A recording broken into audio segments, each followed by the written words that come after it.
Bonjour, une voix et un style inimitables. Robert Diligent nous a quittés vendredi soir à l'âge de 89 ans. Il est l'un des pères fondateurs de Télé Luxembourg et fut directeur de l'information. Il a également présenté le journal durant de longues années. Et pour les plus jeunes d'entre nous, nous retiendrons aussi et surtout son émission ICOM qui existe toujours sur RTL TVI. Loïc Parmentier nous retrace sa carrière. Au rythme d'un petit écran. Bonsoir mesdames, bonsoir mesdemoiselles. Bonsoir messieurs. Et ce bonsoir messieurs, c'est celui de Robert Diligent. Ici, à gauche, nous sommes en 1957. Il était jeune et fringant, avec déjà cette voix grave, ce regard sur le monde.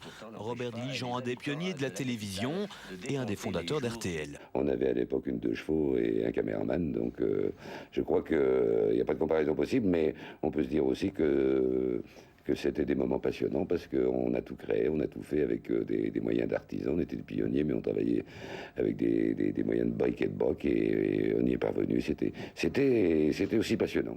Robert Diligent qui restera 28 années à la présentation du journal. Une éternité, une institution. Tiens, un mot commençant par la lettre I. Bonsoir madame, bonsoir mademoiselle, bonsoir monsieur. Et bienvenue à ce nouveau magazine qui a donc pour titre ICOM. Un magazine qu'il invente, une initiative pour diffuser des images que le journal plus sérieux ne voulait pas. ICOM, insolite, imprévu, inattendu ou encore incroyable, inouï, indiscret, inédit, etc., etc. Et juste pour le plaisir, 2 extraits. Incroyable mais vrai, une compagnie aérienne relie San Francisco à Auckland, 2 villes séparées par seulement 15 km. À peine le temps de s'asseoir et même pas le temps de fumer complètement une cigarette. Et le jeu est tout simple, il faut lancer le nain le plus loin possible. Un ton, une écriture, un certain décalage. C'était Robert Diligent. Et comme, attention Jacques, je compte jusque 3. Il faut trouver. 1, 2, 3. Immortel.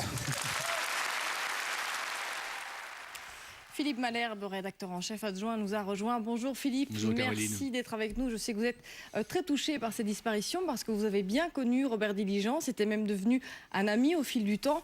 On peut dire que c'était vraiment un personnage qui ne laissait personne indifférent. C'était un sacré personnage. C'était d'abord une voix, on l'a rappelé tout à l'heure, mais c'était vraiment une voix incroyable. Et alors, il arrivait le matin à 10h à la conférence de rédaction. À l'époque, c'était à 10h. Et il arrivait avec sa cigarette aux lèvres, ses dépêches sous le bras, puisqu'évidemment, il n'y avait pas de GSM, il n'y avait pas d'ordinateur. Les cassettes belges de Bruxelles arrivaient en voiture. Les cassettes de Paris arrivaient en avion. Donc, toutes les infos, après 15-16 heures, on ne les avait évidemment pas dans le journal du soir qui était fabriqué donc à Luxembourg. Et Robert avait un grand souci, c'était le souci de l'écriture. Il adorait ça. Et son autre préoccupation, et il passait parfois des heures à trouver l'info insolite, l'info rigolote qu'il allait mettre dans le journal, et il y en avait une tous les jours. Alors effectivement, c'était une époque, comme on dit, il a marqué à jamais la télévision. Est-ce qu'avec sa disparition, ce n'est pas une page de la télévision qui se tourne ? Ah, c'est une grande page de la télé, effectivement, qui se tourne. Imaginez aujourd'hui, RTL Group, c'est à peu près 60 chaînes de télévision. En 1955, il y a 2 hommes venus du nord de la France. Ils venaient de Roubaix, Robert Diligent et Jacques Navadic. Ils sont venus vraiment créer une chaîne de télévision qui s'appelait encore Télé Luxembourg. Et Robert est devenu par la suite directeur de l'info, Jacques directeur des programmes. Et ces 2 hommes ont un parcours tout à fait incroyable. Robert a présenté le journal de 1955 à 1983. Donc c'est quand même un très très long parcours de présentateur. Il adorait ça. Il adorait ça. Et quand en 1983, on a créé une chaîne belge, à l'époque le journal belge se faisait de Luxembourg avec Eddie De Ville, Jean-Charles de Keyser, ça l'a beaucoup marqué. Il était très triste de ne plus pouvoir présenter son journal. Et alors il a eu cette idée géniale d'inventer un magazine avec des petits sujets drôles, amusants, qu'il a appelé ICOM, magazine qui existe toujours, présenté par Jacques Van den Mugelaar aujourd'hui. Il faut bien préciser effectivement que tout ça, c'était des paris fous qu'il a tenus, qu'il a réussi. Vous avez partagé de nombreuses expériences professionnelles avec Robert Diligent. Est-ce qu'il y a, parmi toutes ces anecdotes, une que vous voulez partager en particulier ?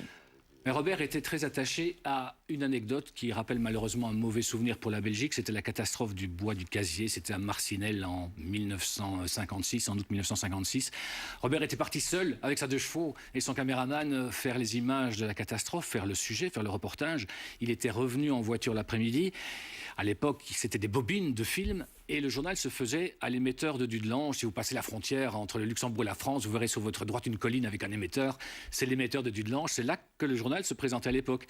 Et donc il revenait d'avoir fait son reportage. Il monte cette colline à Dudelange et en plus, il présente le journal. Donc il avait absolument tout fait. Il me dit ça, c'était la journée la plus incroyable de ma vie. C'est vrai qu'on a du mal à l'imaginer à l'heure actuelle en tout cas. Et des histoires, il y en a beaucoup. Merci beaucoup Philippe Mahler d'avoir partagé ce témoignage.